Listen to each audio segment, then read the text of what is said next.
歡迎大家嚟到 Couch Talk 嘅第5集。我係你嘅節目主持人 Lucas。我係 Johnny。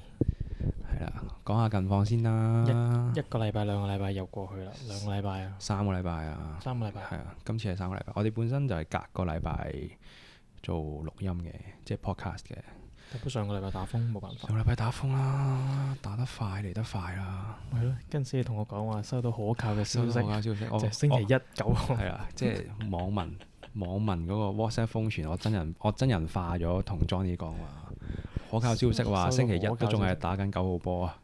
跟住都諗緊，哇，掂啦，唔係掂嘅都係要做嘅，都要做嘢，但係可以 remote 啲舒服少少嘅 pace 做咯。但係唔緊要啦，快啲嚟快啲走係好事嚟嘅，對於嗰個香港嘅環境嚟講。咁我哋講翻個主題先啊。好。我之前呢，我哋喺 EP0嘅時候呢，就講咗就話，如果我想引戰嘅話，我會講到明係引戰嘅。咁我哋今集呢，就真係引戰㗎啦。即係講啲大膽啲嘅話題。係大膽啲嘅話題啦。呢個米線啊，即係而家新興嘅米線呢，佢係咪一個代表香港嘅美食呢？咁我哋首先就不如定義下，或者自己去探討一下咩叫做香港代表性嘅食物先啦。係啊，咁你覺得呢？如果你話我呢，我第一時間諗起一定係雞蛋仔。首先應該係廣東香港呢邊去 modify 啦。我諗佢應該一直嘅由來都係類似西方英國嗰啲 waffle 啊，去產生呢樣東西嘅，然後就慢慢演變成一個雞蛋仔嘅一個歷程。呢樣嘢由原味啦、朱古力味開始嘅，又喺我哋嘅年代，係啦。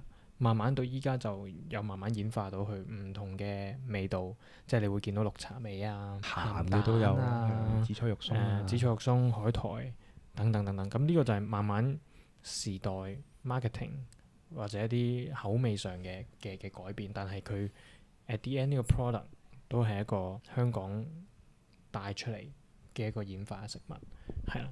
佢喺其他地方，譬如你喺英國會見到一啲雞蛋仔嘅鋪頭啦，媽咪雞蛋仔上個禮拜都喺倫敦開咗鋪頭啦。佢即係大家就算外國人見到呢個食物，都會覺得佢係一個香港嘅一個 signature 嚟嘅，係啦。所有嘅 marketing 或者 branding 都會用香港雞蛋仔或者香港傳統美食 highlight 呢樣東西，係啦。咁呢個就係我嘅心目中 top one 咯，你會話係啊？嗱，我就係我同你諗法好似嘅，原因係嚟自於就係。譬如就係當我要去 introduce 香港嘅美食俾外國嘅人聽嘅時候，就係佢哋第一樣嘢去 related 嘅係啲乜嘢？我讀書為例啦，咁我話即係香港有好多好 signature 嘅嘢食啊咁樣，咁佢哋就點心，跟住燒味，即係佢哋會話 Chinese barbecue 啦，係啊，咁呢一類嘅東西我就會覺得係香港代表性嘅食物，就係你拎出去國際嘅時候，佢哋係會有一個普遍嘅認知或者係認受性係，我知道佢係嚟自於香港嘅。咁譬如 egg waffle 啊，即係雞蛋仔嘅時候，佢哋都會知道呢個係嚟自於香港。我啲同學就覺得 egg waffle 係好食過傳統嗰啲歐洲嘅 waffle 嘅，因為其實歐洲嘅 waffle 都係偏腍身少少噶嘛，即係譬如 Belgium嗰邊嘅 waffle 都係腍身少少，而相反雞蛋仔就係脆口啲啦，亦都會蛋香味再濃郁啲，冇咁多麵粉啊或者佢哋會所講嘅 cakey 嘅感覺嘅。咁我就會覺得呢一個 definition 或者係我哋兩個嘅 definition 就會係會 classify 呢一件事，就係我擺出嚟台面嘅時候，大家最首先認知或者係佢哋第一時間入個腦海入面浮現嘅第一個食物或者幾種食物係乜嘢嘢？就係香港代表性嘅食物。係啦，咁點解我哋會話我哋點解會引戰就係話米線係咪呢？因為米線而家好出名啦，喺香港人都好出名。咁我記得我早幾年喺英國讀書嘅時候，有時睇啲街訪，咁其實都會見到有好多人，佢哋話你喺香港你會食乜嘢啊？或者你會推薦啲人食乜嘢啊？咁佢哋就會係話我食米線，或者我會推薦人哋食譚仔或者三哥咁樣樣。咁我就反嘅。咁我唔係反譚仔或者反三哥啦，即係講明先。我係覺得，如果我要帶人嚟食嘢嘅時候，我係會帶佢去食茶餐廳，或者係我會帶佢去食蛋撻啊、雞蛋仔啊、燒味啊，去一間好好嘅茶樓，譬如蓮香樓食點心啊，多於係食米線呢一件事。咁而米線成行成市到一個位呢，就係、咁以譚仔國際為例啦，都開到去海外分店啦。咁佢而家佢嘅官網就話佢全球係開咗超過240間分店，唔好意思，240間分店嘅時候，亦都有啲人就會覺得呢個係個文化嘅輸出。咁所以呢，某程度上佢反映到呢，米線係一個香港代表性嘅食物。係啦，我個人而言呢，係十分反對嘅。可能我傳統係啊，或者係可能係我守舊啫，即係我唔求變係啦。咁我哋今次加入咗少少一啲 research 現代科技 research 嘅元素啦，即係用下 AI 啦，去解釋或者俾咗呢條命題去叫佢分析，究竟米線啊係咪一個代表香港性嘅食物係嘛？你就揾咗 Google 嘅 AI，我又揾 Google AI，我揾咗Apple 嘅 Genie。我嗰個就係米線在香港非常受歡迎，是許多人的日常美食，但它是否能被稱為香港的代表性美食，則有不同看法。雖然米線在香港非常普及，而且有十分多人喜愛啦，但因為佢嘅起源係嚟自於雲南，並非香港本土特色菜肴。咁當代中國呢，即係一個評論嘅網站啦，就指出香港的米線口味也經過改良，與傳統雲南米線有所不同。因此啊，雖然米線在香港的地位重要，但要說它是香港的代表美食，仍有爭議。我呢個呢，就米線本身並不是傳統的香港代表美食，它主要源自中國南方地區，特別係雲南和廣西。雖然喺香港有不少餐廳提供米線，並且這些米線在當地也很受歡迎，但這不意味住米線是代表香港的美食。哇，講得好熟喎佢條疤同我一樣，一樣係一個守門人嘅。佢並不是咯，你嗰個係有爭議，仲有爭議性。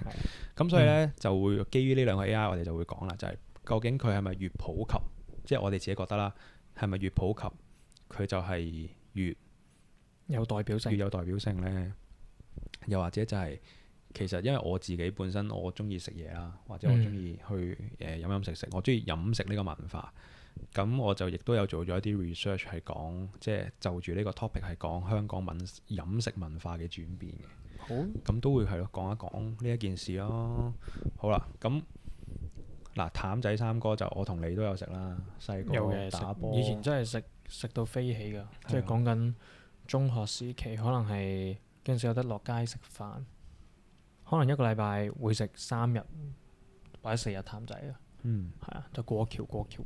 同埋我就食呢個我自己都中意食㗎。嗰陣時我係食呢個炸醬腩肉清湯。炸醬腩清湯，你係呢個一缸30嗰個潮文嗰條友嚟嘅。係啊，清湯之鬼。我食好多嘅，以前都係同你一樣，就係可能一個禮拜食3-4次，因為後生呢，佢當時係冇咁貴㗎嘛。雖然而家都唔貴嘅，而家唔貴嘅，但係嗰陣40零蚊一碗過橋，46蚊啊！我記得就買到單啦，係啦，就有杯嘢飲，冇錯，就有碗過橋米線，咁就係一啲大食人嘅恩惠啦、恩典啦，即係咁平嘅嘢食個過橋，咁又有好多肉啊，又有菜啊，又有麵啊，基本上乜都有，係啦，咁然後又包埋嘢飲，係啦，咁同埋個味道亦都係其實相當之唔錯嘅。即係有，譬如我中意食辣嘢呢，我就覺得佢幾好味嘅。你食咩 level 啊？其實我食得辣，但係我唔中意喺街度食好辣，因為我受得辣呢，我都會照樣流鼻涕嗰啲嘅。即係我自己唔係覺得好辣，但係照樣有生理反應咁樣啦。咁所以我最盡都係中辣嘅啫。我覺得佢普及性嗰樣嘢就係佢將個辣度分到好細。咁然後就一嚟就適合香港更加多普及到香港嘅人食辣嗰個口味啦。咁但係亦都會好似學 Johnny 話齋，亦都會俾到一個挑戰大家，就係譬如我食10少，我食慣咗，我開始因為其實辣呢喺味道嚟講呢，佢並不是一個味覺嚟嘅，佢係個痛感嚟嘅啫。咁佢係某程度上係你條脷或者係你個身體、你個口腔，佢承唔承受到嗰種痛感，即係喺化學嘅層面嚟講啦。咁你食慣咗10少，咁可能你就會想挑戰5少，然後想挑戰3少，如此類推咁樣樣。咁所以我覺得佢造就到一個風潮啦，或者一個風氣呢，其實係我覺得對於個品牌嚟講係相當成功嘅一件事嚟嘅。即係佢會令到人哋想試下食辣，亦都會有好多唔同嘅湯底啦。即係近呢幾年都見到，無論係淡仔，係啦，有胡辣，嗱有麻辣，仲有番茄湯，係啦，番茄湯諸如此類。咁淡仔早排我行過見到廣告就係香港咖喱湯啊嘛，好似係啊。咁但係呢，我呢1-2年，我對上一次食都2年前㗎啦，我就都好耐冇食過酸辣米線類型嘅東西嘅。咁但係而家就因為我哋咪後啱啱之前set 咪嘅時候都有傾過，就係咁個風潮有冇減到呢？我覺得就冇嘅，因為其實而家就相對地可能係少咗揾連鎖店，反而係揾一啲好 local 比較 OG 啊，我哋叫做。我覺得 lunch 仲係多人食，係都係會 lunch time 可能啲人要食快嘅，或者係都仲係中意嘅，係啦。但係你話 dinner 或者就應該係少嘅，係啦。而你係會 observe 到有好多新興嘅米線鋪有出現。新興嘅米線鋪，譬如咁有一間叫鳳鳴居嘅，就打出咗上水，就喺旺角插咗旗啊嘛，即係早幾年啦都係。咁嗰間醉雞米線，我以前細個都有食嘅，藥膳湯米線，咁然後花膠雞啊，係啊，然後有好多唔同各式各樣嘅湯嘅米線啦，不局限於酸辣米線或者係雲南米線啦，或者係雲式、貴式或者川式嘅米線，係啊，咁我就覺得都幾有趣嘅。縱使佢有幾出名或者係佢有幾普及都好呢，我都唔可以覺得，即係我自己個人而言就係嗱，我唔知觀眾點樣諗啦。可能觀眾喺呢個位就可能識咗啦，或者係鬧緊我噶啦，就話屌你條友守舊到癲，係啦，咁你就不如收皮啦咁樣。但係我覺得就係香港代表美食就係香港嘅代表美食，係啦。咁我只能夠話佢喺香港好受歡迎同埋好普及，但係佢唔係一個代表性嘅美食啦。係啊，咁可能係小朋友啦，即係外面小朋友受訪問嘅時候，佢哋食得比較多嘅嘢。當時係米線嘅時候呢，咁佢哋咪會話大人食米線咯。又或者喺早幾年呢一個連鎖店嘅風潮越嚟越勁，然後又啱啱俾人 acquire 咗，啱啱俾元貴製麵嘅總公司收購咗嘅時候，咁係咪即係3-4年前？我諗大家都有印象嘅話，就真係好，佢真係 viral 噶嘛，即係佢真係超級勁。主要喺日本嘅之後，有喺東京開咗間分店，然後就有唔同嘅 YouTuber 或者係去日本嘅時候都要排，係啦，即係排3-4個鐘去比較香港同埋東京嗰間鋪頭啊，又話日本嘅姐姐就靚女啲，sweet 啲嗰啲咁樣樣，係啊，咁樣樣咯。我就覺得佢唔係嘅，我自己本身都覺得唔係咯。係啦。而可能另外一個話題我就會話，其實可能間米線公司即係譚仔咁樣，佢係一間好成功嘅香港企業。我覺得佢可以代表到香港嘅一間飲食嘅集團。佢將辣分咗個唔同 discrimination level，就俾人去感受呢樣嘢。佢品牌即係啲姐姐嘅 style 啊，呢個都係代表佢呢間鋪頭，而係會有香港人會有共鳴噶嘛，即係會有懶肉炸醬新炒咁樣，即係啦。佢哋呢一種嘅姐嘅服務嘅文化或者佢哋嘅 corporate culture 係大家都會記得嘅。點餐嘅嗰個快捷程度，你淨係講你要啲乜嘢，面底好直接 efficient 嘅方法。點紙仔㗎，我以前係畫紙仔㗎嘛，係啦，呢樣嘢就可以帶到俾其他餐飲都會開始用呢啲好零散嘅點餐方法，即係點材料嘅方法去兜到一盤嘢俾你，係啦。咁所以我覺得佢 as in 一個企業係一個好成功嘅企業，打出到國際。但係佢話呢一種食物本身就未必係一個真係代表到香港或者遊客嚟到香港，可能佢淨係有2日、3日嚟3日2夜、4日3夜，可能會有食到9餐10餐。嗰10餐裏面我未必會擺米線喺嗰10餐裏面咯，係啦，有其他更好嘅選擇可以俾佢嘗試。冇錯，咁就要引申去到一個舊 versus 新嘅 topic 啦。咁舊式嘅香港食物呢，嗱我自己做咗啲 research 嘅喺個 drive 度，我哋而家其實睄緊部電腦嘅，係啊，咁就係講緊中西交融 vs 一個變奏啊。咁最經典嘅 example 就係香港嘅格仔餅同埋雞蛋仔，就係一個來自於西式嘅甜點或者早餐啦，就係waffle 啦。咁佢哋就係攞咗西式嗰種食物嘅 element，然後去 modify 咗一件係屬於香港人嘅食物，係啦。咁然而嗰件事係完全係唔同咗嘅，係啦，即係譬如雞蛋仔又脆啦，有蛋香味濃啲啦，係啦，相對地落嘅麵粉嘅種類亦都唔同啦，因為以我所知嘅食譜就係譬如 let's say Belgian waffle， 咁佢哋係落低筋麵粉嘅，咁雞蛋仔呢係會有落泡打粉，然後有落普通麵粉啦，咁甚或者呢，佢哋會落少少係類似木薯粉之類嘅麵粉，去令到嗰個煙韌嘅程度會再好味多少少，係啦。咁佢哋係直頭連個食譜、連個 recipe， 甚至連個 presentation 都改變埋俾你。咁蛋撻呢個去到而家久唔久都仲有人講緊，究竟係香港過去定係葡萄牙過嚟㗎嘛？係啊，咁呢個就算啦，即係咯，即係 even 你葡撻，我當係葡撻先啦。咁葡撻嘅時候，咁佢哋都改咗香港嘅曲奇皮，佢香港嘅酥皮都同喺葡萄牙食嘅酥皮都會有好唔同嘅感覺。咁個蛋香就係嗰邊就相對地係奶少少嘅，即係 milky 啲嘅。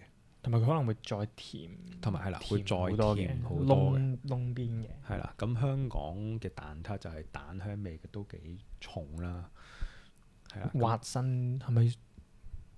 係啦，可以咁講。可唔可以話滑身少少？即係佢焗到嗰個皮咧，就係冇巢嘅，係啦。咁譬如外國嘅 egg tart 或者係葡撻咁樣啦，佢哋都會有少少巢，又或者而家比較出名嘅 flan 啦 ，flan 咁其實佢都係一個蛋撻嘅，即係外國蛋撻嘅變奏嚟㗎嘛。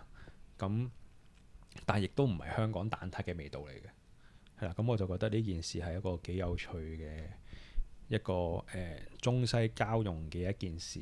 咁譬如香港最出名豉油西餐，即係茶餐廳豉油西餐。咁而家我哋細個成日都會食個鐵板嘅扒餐啦。你琴晚鋸咗皮咧？嗰個係阿根廷皮，嗰個就係阿根廷皮啦。咁係咯，即係大家就會見到就係西式或者係南美洲，即係食開牛扒嘅 presentation 都唔會係香港嗰隻噶嘛。咁香港佢能夠 modify 到即係跑王之王啦，最經典嘅一間港式西餐店啦。咁佢就係做到就係喳喳聲，係啊，即係細細個就係去食嘅時候，你就會 ring the bell 就會覺得好開心噶啦。係啊，即係我覺得呢一類型，去有一個集體嘅情感帶到俾香港人或者係該地方嘅民眾嘅時候咧，就會係一個代表性啲嘅食物。咁 versus 新啦，嗰件事就係而家新嘅就 more like 一個變奏嚟嘅，即係一個 variant 就係其實我嗰件事就冇乜點變㗎啦，米線就係一碗米線咯。咁佢純粹冇咁辣，冇咁紅色，係啦，即係咁。我覺得呢個就係我而家見到嘅香港飲食文化最大嗰個變遷就係，當我哋去攞一個 element 或者係攞一個值得去 explore 或者去 modify 嘅一個食物嘅 food culture 嘅時候，香港好似慢慢地就係 shift 咗做有一個 actual change，即係一個實際上嘅改變，more like 變咗做一個純粹一個 variant of 一個 other culture 嘅一個 product 咯。呢個係我近呢幾年去留意飲食文化嘅時候嗰個轉變，我覺得最大嘅轉變係呢件事，即係已經係冇咗係佢完全係唔同咗，或者係佢完全改到係好香港。我嘅睇法 more like， 好似近年係少咗一啲可能即係外國嘅嘢食帶到嚟香港，而香港再去加入自己嘅元素去做一啲改變，去變成一個可能代表香港或者變成一個香港在地化嘅一個食物，係啦。呢個係我嘅少少觀察。依家係興外國嘅，譬如日本嘅某大集團或者某樣嘅食物嚟咗香港，佢就會繼續沿翻個 SOP，佢嗰度嘅 SOP 嗰度嘅風味去處理嘅。可能佢會加入一啲香港嘅元素，譬如松屋咁樣，佢過到嚟其實佢都係賣嗰啲嘢食，但係佢可能會加咗個香港咖喱嘅底或者嘅配菜，係啦，咁樣去做。佢並唔係一個 internalize 咗，即係呢度嘅人學咗，再去變成一啲呢一度嘅東西，外國嘅嗰啲風味去做，即係譬如拉麵咁樣都係，即係依家都係要越似翻譬如日本食到嘅味道，日本嘅材料先至會係一個受歡迎。依家香港人受歡迎嘅，譬如我都會啦，即係食一碗拉麵，我都唔係好想佢會因為香港人嘅口味，佢而轉咗佢嘅 recipe 或者改咗裡面嘅食材。我都係希望佢可以用翻嗰度嘅蛋、嗰度嘅湯，原汁原味去呈現翻俾我哋咯。係啊，拉麵係一個日本嘅國菜咧。如果套我都唔敢改太多，因為要尊重翻嗰邊嘅文化。係啊，咁譬如果講拉麵的話，咁其實我哋細個或者而家仲喺度嘅味千拉麵，其實都會係一個幾好嘅 example。味千拉麵仲喺度嘅咩？唔係冇嘅啦咩？佢 rebrand 咗，然後而家開緊一啲比較 boutique 啲嘅拉麵鋪。係啊，即係我久唔久喺街度都會見一兩間，咁但係都幾唔似樣嘅，同以前嘅味千拉麵。咁但係佢嗰碗嘅麵就係，其實你同你喺外國見到嘅係都幾唔同下噶嘛。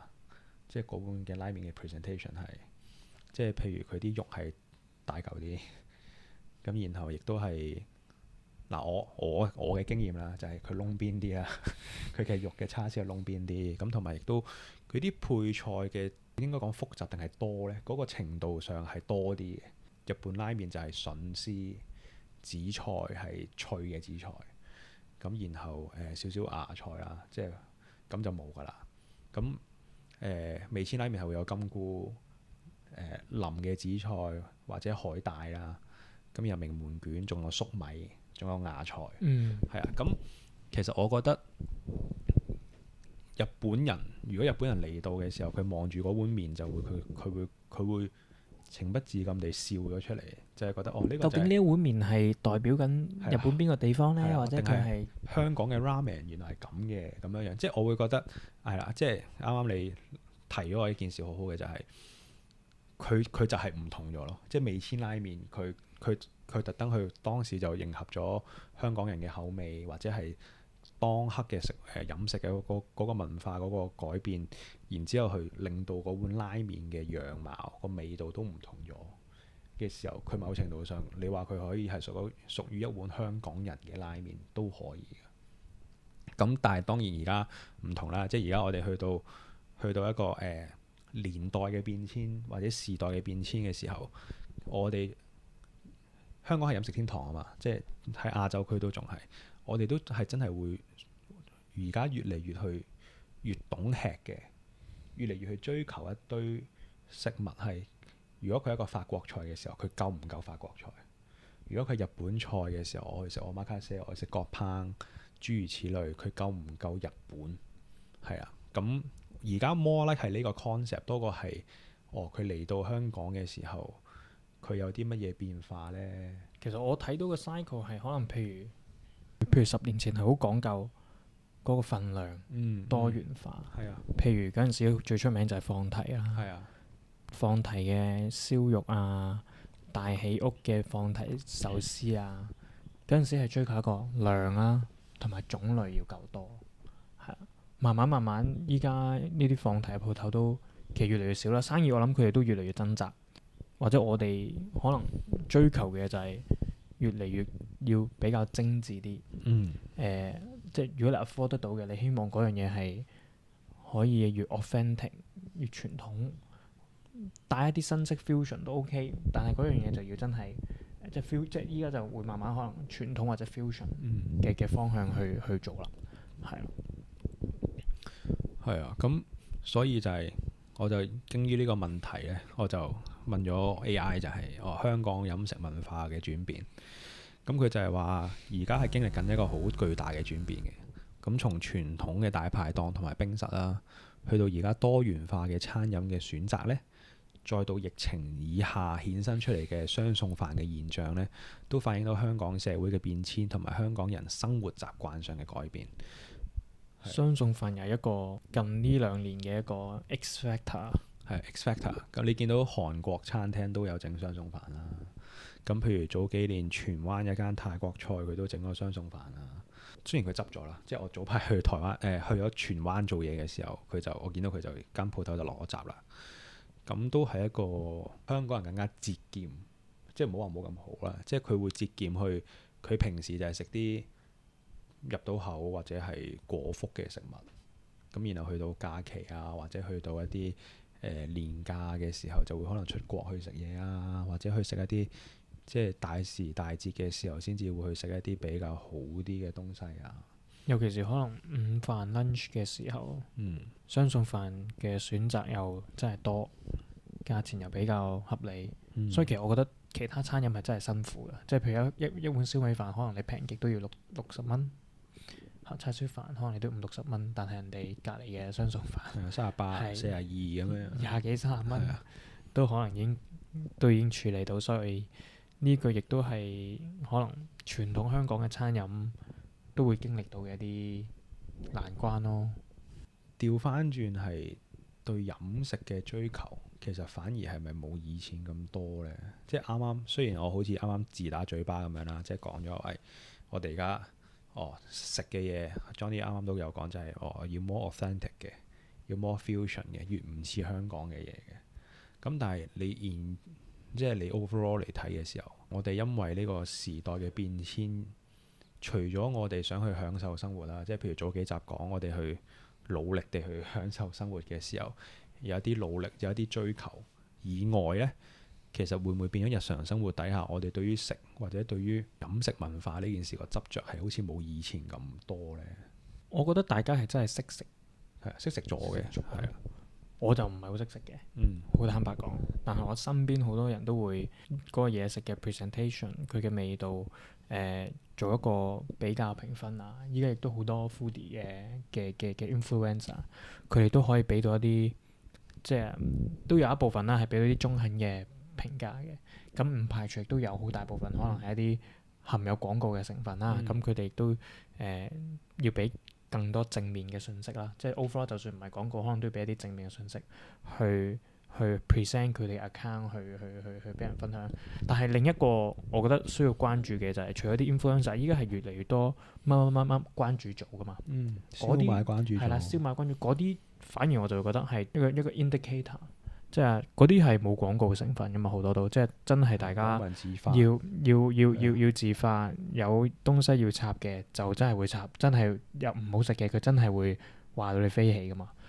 而嗰度我會覺得可能係慢慢帶到香港嘅人都係越嚟越想揾到一啲真係好食嘅東西，先去俾錢去花費去食。如果大家都覺得佢係唔好嘅，網上嘅評價係負面嘅，咁可能佢都係唔會去幫襯咯。係啊，所以我覺得你話文化上係咪少咗？我又覺得未必係嘅。純粹依家可能係未必會有好多在地嘅改良，或者有一啲好創新嘅嘢食去推出嚟。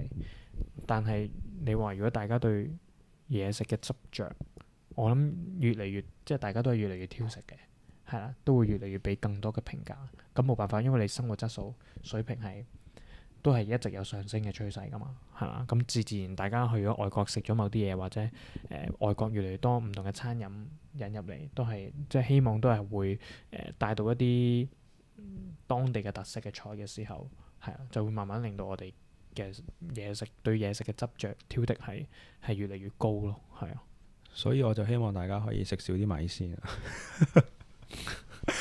即係呢個評論係啊，呢個咁直接嘅，因為咧米線係會食壞個口嘅。我而家好引戰地講一句，尤其是酸辣米線。點解咧？因為人嘅味蕾咧係極複雜啦，有幾萬個味覺細胞啦。你不斷地食一啲好濃郁嘅味道嘅時候咧，其實你慢慢地咧，你條脷咧，即係喺個 sensory 嘅層面上面咧，你係會感受唔到個 layering 嘅，因為你所有嘅嘢都係核彈咁樣炸落嚟你個口度，哇！好辣，好濃味，好鹹。你要去到去品嚐美食嘅時候啦，即係嗱，即係我唔係話米線唔好食，但我意思係學 Johnny 話齋，如果你想去嘗試一啲niche 啲或者係more authentic 啲嘅嘢食嘅時候，其實去到嗰個 moment 就係你食唔食得出廚師想帶俾你嘅 message 咧？因為好多時候咧，其實啲人成日都話㗎啦，即係外國嘅 critics 就係話，其實每一道菜點解米芝蓮會係 tasting menu？因為其實佢係想帶你去進入一個旅程，廚師嗰個季節佢有啲乜嘢故事想話俾你聽，佢中意啲乜嘢食材，佢中意啲乜嘢配菜。咁呢個饗宴呢個 journey 咧，其實係你值得去慢慢去品嚐，多過係食完哇好味喎，個牛哇粉紅色 medium rare 耶咁樣，係啦，即係你可以嘗試去感受下究竟個 message， 即係嗰道菜嘅信息係啲乜嘢嘢。咁要睇多幾次呢個黑白大廚喎，睇多幾次黑白大廚啦。因為我覺得如果以呢一個層面去睇，你可以喺嗰度了解到究竟個廚師係啦，按住佢問好多係啦關於 message 上嘅問題係啦，點解你會咁揀？點解你要擺花？點解安主廚唔中意擺花？係啊，即係我覺得呢個係哇，即係正到不得之了嘅。即係佢講花嗰段説話，即係佢評論花做一個擺設嘅時候。咁同埋就係好推薦大家，如果有 Disney Plus 嘅就睇大雄餐廳啦 The Bear 啦。但係 The Bear 而家係我心目中入面最好睇嘅一套電視劇嚟㗎啦。即係你見到 IG 係咁 repost 佢啲嘢，咁同埋佢亦都係好震撼到我對於一個，即係我唔係話好想搞餐廳啦，但係我對於餐廳即係 organize 間餐廳嗰個 culture 係好有熱誠，即係好有好奇心嘅對於呢件事係。但係當然啦，咁你中意食米線嘅，你咪照食咯。無論喺個味精上面啦，好老實講就係即係味精上，佢哋對於食材嘅處理上面，因為佢哋有好多 processing 嘅東西，去令到件事更加快捷啲、易煮啲，或者係快即係有味啲啦。佢都要啲化學嘅元素去加持啊。係啦，嗱，我唔係講緊啲小店啊，即係只不過係講緊啲連鎖店，係啦，我亦都冇批判邊間品牌啊。係啦，咁佢唔多唔少都會有呢件事發生嘅時候，咁亦都係偏，再加上個味道亦都係偏濃味嘅時候呢，其實慢慢呢就會破壞到你味蕾嗰個感受，同埋亦都會對於你，我先唔好講身體好唔好嗰啲啦，即係嗰啲就留俾醫生或者留俾營養師去講啦。但係最在於我研究或者係我着重嘅 sensory 嘅一個 experience 嘅時候，其實食得太多酸辣米線咧，對於你條脷嘅味覺係唔係最好嘅？係啊，呢個所以呢個就係我呢條片最後嘅 message，係希望你嘅肺腑之言。係咯，我嘅肺腑之言就係你可以中意食米線，但係唔好食咁多。揀一揀清湯好啦，揀一揀清湯啦，清湯都多鹽㗎，係重辣㗎。最尾啦，如果推薦5樣嘢食，香港嘅美食，你會講咩先？雞蛋仔、點心、點心 as in 所啦，港式魚蛋、蝦餃、魚蛋燒賣。魚蛋唔係點心，你小心啲講嘢。蝦餃燒賣、馬拉糕，係仲有我最中意食嘅鮮蝦菜苗餃，呢個我最中意。蘿蔔糕，蘿蔔糕。仲咩呢？我會推薦可能係牛腩河啊。牛腩河係湯河啊。湯河啊，好。係啊。西多士咯，法蘭西多士咯。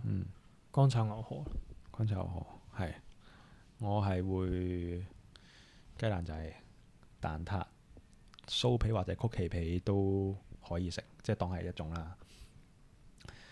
茶餐廳就包埋豉油西餐嗰類啦，即係睇佢想食啲乜嘢。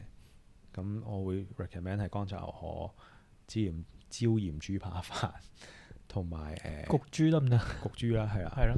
同埋頹飯呢，我係會想佢哋去睇下係咩嚟嘅，即係我會覺得佢哋想即係碟頭飯咯，碟頭飯，即係 XX 汁、X 扒，然後煎蛋、火腿、腸仔飯。即係我會想俾佢哋體驗下，即係感受下就係、即係相對地出名啲就係學生哥或者勞動階層嘅人會食得比較多嘅一個飯係一回乜嘢事。咁第四樣嘢呢，就係、點心啦，即係學咗你話齋就係、即係酒樓嘅蒸籠點心啦。咁第五樣嘢就係燒味啦。係啊，咁呢五樣嘢就係我最會，即係如果外國有朋友嚟嘅，或者有外國遊客嚟嘅時候，我就會推薦佢哋食呢五樣嘢。咁你哋會揀邊五樣嘢就留言話俾我哋聽咯，我哋都想知。同埋就係你哋講下你哋對米線嘅睇法啦。係啊，即係如果你中意食米線嘅，你可以下面整個火個標誌。係你可以，你可以插到我趴街嘅。你話我講嘢冇內涵都得嘅，但係我就係覺得佢唔係啊。即係佢就算佢出名極，佢都唔係啊！即係呢個就係我嘅 standpoint of view。係啊，咁但係你哋可以唔認同我，即係 welcome 你哋唔認同我，因為呢個 channel 嘅宗旨就係講一啲可能大部分人都有 aware 到嘅事，但係即係可能冇人 bring up 過呢個 topic 出嚟講咁樣樣，都唔係有心引戰啦。去到最尾就係你唔認同我嘅，你照講得㗎啦。即係香港嘅米線有咩咁出名，有咩咁值得好食啊？諸如此類啊！我哋都可能可以去食添嘅。如果你講到幾個名，我哋都可以去探索下。係啊，我係 welcome 嘅，只不過我自己唔 prefer 嘅啫。係啦，咁樣咯。仲有咩想講？我諗差唔多啦。係咯，我哋今日呢個通咧好安，因為我本身諗住好激動嘅今日呢個通，咁但係因為琴日嗰9杯 cocktail 係因為所以今日比較冷靜啲。係啊，同埋你呢度有人工作緊啊，咁我就費事太嘈。係啊。好咯，咁我哋再見啦，下集再見啦，係啦，拜拜。